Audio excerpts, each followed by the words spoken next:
తాకట్లో ఉన్న మీ బంగారాన్ని విడిపించి ఆ రోజు ఆన్లైన్ రేటుకి కొంటాం. Sharma gold company. నమస్కారం, సుమన్ టీవీకి స్వాగతం.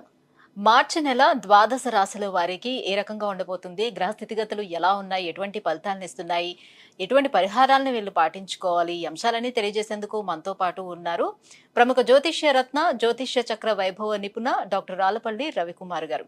గురుగారు నమస్కారం. నమస్కారం. గురుగారు, ద్వాదశ రాశుల వారికి ఈ మార్చి నెల ఎలా ఉండబోతుందో తెలుసుకునే ముందు నవగ్రహాల స్థితిగతులు ఎలా ఉన్నాయి, ఎలాంటి ఫలితాలను అందిస్తున్నాయి? శరదిందు సమాకారే పరబ్రహ్మ స్వరూపిణి వాసరాపీఠ నిలయే సరస్వతి నమస్తే. సుమన్ టీవీ ప్రేక్షకులకు నమస్కారం. మార్చి నెల 2025 నవగ్రహాలు ద్వాదశ రాశుల్లో ఎక్కడ ఉన్నాయి ఇప్పుడు తెలుసుకుందాం. ముందుగా సూర్యుడు వచ్చేసి మనకి మీన రాశిలో ఉన్నారు. అలాగే కుజుడు మనకి మిథున్ రాశిలో ఉన్నారు. అలాగే రాహు వచ్చి మనకి మీన రాశిలో ఉన్నారు. గురువు మనకి వృషభ రాశిలో ఉన్నారు. శని స్వస్థానమైన కుంభరాశిలో ఉన్నారు. బుధుడు నీచస్థానమైన మీన రాశిలో ఉన్నారు. కేతు కన్యా రాశిలో ఉన్నారు.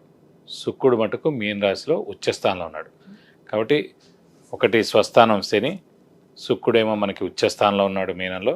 అలాగే నీచస్థానమైన మీనంలోనే బుధుడు కూడా ఉన్నాడన్నమాట.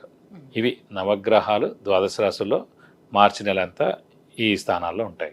గురుగారు, మిథున్ రాశి వారికి మరి ఈ మార్చి మాసం ఎలా ఉండబోతుంది? ఏ గ్రహాలు ఉచ్చస్థితిలో ఉన్నాయి, ఏ గ్రహాలు నీచ స్థితిలో ఉన్నాయి, ఎలాంటి ఫలితాలను ఇస్తున్నాయి వీళ్ళకి? తప్పకుండా అమ్మా. మిథున్ రాశి అనగానే మనకి మృగశిర 3-4 పాదాలు, ఆరుద్ర 1-2-3-4 పాదాలు, పునర్వసు 1-2-3 పాదాలు, ఈ నక్షత్రాల సమూహం అంతా మనకి మిథున్ రాశిలోకి వస్తుంది. ఈ రాశి వారికి ముఖ్యంగా మెయిన్ పాయింట్ ఏంటంటే గురుబలం తక్కువగా ఉండడం. ఎందుకంటే గురువు వ్యయ స్థానంలో ఉండడం. ఈ రాశికి సప్తమ దశమాధిపతి, సప్తమ అంటే భర్త లేదా భార్య, లేదంటే ఇమీడియట్ బాస్, బిజినెస్ అయితే బిజినెస్ పార్ట్నరు. ఆ కారకత్వం అనేది గ్రహం గురువు వ్యయ స్థానంలో అయిపోయాడు.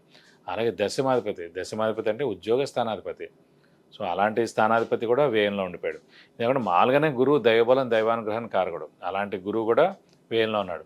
అలాగే ఇంట్లో శుభకార్యాలు జరగాలన్నా, గృహం రావాలన్నా, అలాగే మనకి వాహనం కొనాలన్నా, వివాహం వలన, సంతానం రావాలన్నా, ప్రమోషన్ రావాలన్నా, ఇవన్నిటి కూడా కారకుడు గురువు. అలాంటి గురువు వ్యయ స్థానంలో ఉండిపోయాడు. ఇది కాకుండా రాశ్యాధిపతి, ముఖ్యంగా మిథున రాశి అధిపతి బుధుడు నీచ స్థానంలో ఉన్నాడు. సో బాగా హార్డ్ వర్క్ చేయాలి.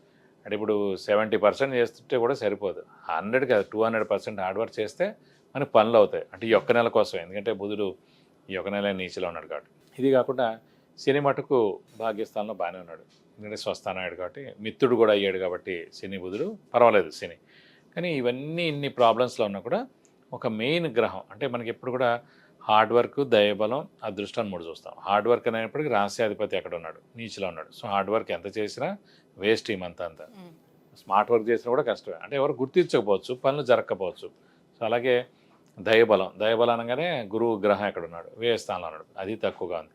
ఫైనల్గా ఏముంది, అదృష్టకారకుడు, యోగకారకుడు, లక్ ఫేవర్ చేసే గ్రహం ఎవరు మిథున రాశికి, శుక్రుడు. అతను మటుకు ఉచ్చస్థానంలో ఉన్నాడు. కాబట్టి అదృష్టం మటుకు పరిపూర్ణంగా ఉంది కాబట్టి ఇది కూడా మే దాకా ఉంటుంది. పైగా మే దాకా ఉంది కాబట్టి అదృష్టం పరిపూర్ణంగా.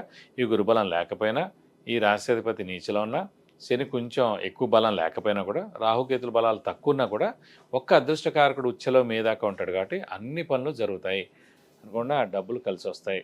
ఎవరో ఎప్పటి నుంచో డబ్బులు ఇవ్వాల్సిన వాళ్ళు కూడా ఇస్తారు. పూర్వం ఎవరో మన దగ్గర డబ్బులు తీసిన వాళ్ళు కానివ్వండి, అవన్నీ కూడా వస్తాయి అన్నమాట. సో ఒక్క అదృష్టకారకుడు బాగుండడం వల్లనే మనకి మే దాకా ఇంక చూసుకోక్కర్లేదు. కానీ ప్రస్తుతం మటుకు బుధు నీచిలో ఉన్నాడు కాబట్టి హార్డ్ వర్క్, స్మార్ట్ వర్క్ మటుకు చేస్తూనే ఉండాలి. అంటే రాశిలోనే ఆ కుజుడు ఎలాంటి ఫలితాలను ఇస్తాడు? రాశిలో కుజుడు ఉన్నా కూడా అంత ఇబ్బంది ఏం పెట్టాడంటే, సాధారణంగా కుజుడికి బుధుడికి పడదు, వాళ్ళిద్దరూ శత్రువులు. మిథున రాశి అధిపతి బుధుడు అయ్యాడు కాబట్టి అక్కడ కుజుడు ఉన్నాడు కాబట్టి సోదర వర్గం అంటే అన్నదమ్ముల మధ్యన చిన్న దెబ్బలాటలు రావడం ఇలాంటివి జరుగుతాయి అన్నమాట. అలాగే బిజినెస్ పార్ట్నర్స్ ఎవరో ఉన్నారనుకోండి, వాళ్ళిద్దరి మధ్యన చిన్న తగాదాలు జరిగేందుకు అవకాశం అనమాట. ఏదైనా సరే 45 డేస్కి మామూలుగా కుజుడు మారిపోతూ ఉంటాడు కాబట్టి అంత ఇదేం లేదు. కానీ దేవుడి వల్ల అదృష్టకారకుడు, యోగకారకుడు, లక్ ఫేవర్ చేసే గ్రహమైన శుక్రుడు ఉచ్చలో ఉన్నాడు. మళ్ళీ ఫైనాన్షియల్గా అయితే మెయిన్గా ఏ ప్రాబ్లం లేకుండా ఉంటుంది. అయితే మరి ఇప్పుడు వ్యాపారస్తులకి అయితే కొంచెం కఠినంగా ఉంటుంది. సో లావాదేవీలు అన్ని చెప్తున్నారు. మరి ఉద్యోగస్తులకి ఎలా ఉంటుంది? వాళ్ళు సేఫ్ గానే ఉంటారా? వ్యాపారస్తులకు ఎందుకు బాగుండదంటే, అసలు వ్యాపార కారక గ్రహమే బుధుడు అండి. సో అలాంటి బుధుడే నీచలో ఉన్నాడు కాబట్టి వ్యాపారం ఖచ్చితంగా గడ్డుగా ఉంటుంది. సో ఎంత అప్పు ఇచ్చినా కూడా అవి వెనక్కి తిరిగి రావు, క్రెడిట్ ఇచ్చినా తిరిగి రావు, అప్పులు వాళ్ళ బెడద తప్పదు, కొత్త అప్పులు చేయాల్సి ఉంటుంది, ఫైనాన్షియల్గా లిటిగేషన్స్ ఉంటాయి. కాబట్టి వ్యాపారస్తులు మటుకు ఈ నెలలు కామ్గా ఉండిపోవడం ఉత్తమం. ఎందుకంటే బుధుడు నీచలో ఉన్నాడు కాబట్టి. బుధుడు నీచలో ఉన్నంటే ఆర్థిక వ్యవస్థే నష్టపోయేందుకు అవకాశం ఉంటుంది. అలాగే సెన్సెక్స్ షేర్స్ చాలా పతనం అవుతాయి, చాలామంది డబ్బులు పోతాయి కూడా అనమాట. అలాగే కొత్త వ్యాపారాలు స్టార్ట్ చేయకూడదు, ఉన్న వ్యాపారాలను జాగ్రత్తగా గడపాలి తప్ప ఎక్కువ ఇది చేయకూడదు. సో ఉద్యోగస్తుల మటుకు బాగానే ఉంటుందని చెప్పుకోవాలి. ఎందుకంటే శని బాగానే ఉన్నాడు కాబట్టి, శని ఉద్యోగకారకుడు, వృత్తికారకుడు, ప్రొఫెషన్ కారకుడు కాబట్టి శని స్వస్థానంలో ఉన్నాడు కాబట్టి ఉద్యోగస్తుల మటుకు అంత అంటే నూతన ఉద్యోగ ప్రయత్నాలు చేసుకునే వాళ్ళు కానీ విద్యార్థులు కానీ ఎలా ఉంటుంది అంటే నూతన ఉద్యోగం ప్రయత్నిస్తే గ్యారంటీ వస్తుంది. ఎందుకంటే అదృష్టకారకుడైన శుక్రుడు ఉచ్చులో ఉన్నాడు కాబట్టి కొత్త ఉద్యోగం వచ్చేందుకు అవకాశాలు ఎక్కువగా ఉన్నాయి. ఏదైనా సరే స్మార్ట్ వర్క్, హార్డ్ వర్క్ మటుకు ఎక్కువగా చేయాలి, చేస్తానుగా తప్పకుండా వచ్చేందుకు అవకాశం ఉంది. అలాగే విద్యార్థులకు మట మెయిన్గా బుధుడు నీచులో ఉన్నాడు, కొంచెం కష్టపడాలి. బుధుడు మళ్ళీ విద్య కూడా కారకుడు అవుతాడు, క్రియేటివిటీ, ఇంటెలిజెన్స్, లాజిక్ కూడా కారకుడు అవుతాయి, జ్ఞాపకశక్తి కారకుడు అవుతాయి అన్నమాట. కాబట్టి బుధుడు నీచులో ఉంటాడు కాబట్టి ఈ నెలలు కూడా విద్యార్థులు బాగా చదవాలి. మిథున రాశి వారు ఎస్పెషల్లీ ఈ నెలలు బాగా కష్టపడి చదువుతానుక మంచి ర్యాంక్ సాధించేందుకు అవకాశాలు ఎక్కువగా ఉన్నాయి. మరి గ్రహాల అనుకూలత కోసం ఎటువంటి పరిహారాలను పాటించుకుంటే బాగుంటుంది వాళ్ళు? అంటే మెయిన్గా మనకు ప్రస్తుతం ఈ నెలలు గడవడం కోసం బుధుడికి సంబంధించిన పరిహారం పాటిస్తే మంచిదండి. సో ఇందాక చెప్పుకున్నట్టే ప్రతి బుధవారం ఉపవాసం ఉండడం, ఒక 4 వారాలు కాబట్టి వెంకటేశ్వర స్వామిని, వినాయకుడిని ఎక్కువగా ఆరాధిస్తే చాలా మంచిది. ప్రతిరోజు వినాయకుడి అష్టోత్తరం, వెంకటేశ్వర స్వామి అష్టోత్తరం చదువుకుంటే మంచిది.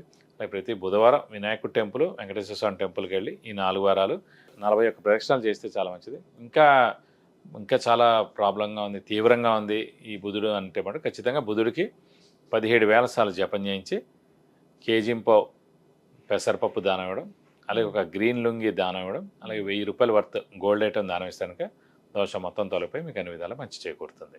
విద్య, ఉద్యోగం, వివాహం, వాహనం, ఆరోగ్యం, ఐశ్వర్యం వీటన్నిటి గురించి తెలుసుకోవాలంటే కింద స్క్రోల్ అవుతున్నటువంటి నెంబర్లకి కాల్ చేసి గురుగారి అపాయింట్మెంట్ పొందవచ్చు. గురుగారు, ఈ మార్చి నెల మిథున రాశి వారికి ఎలా ఉండబోతుందన్న అంశాన్ని తెలియజేసినందుకు ధన్యవాదాలండి. నమస్కారం.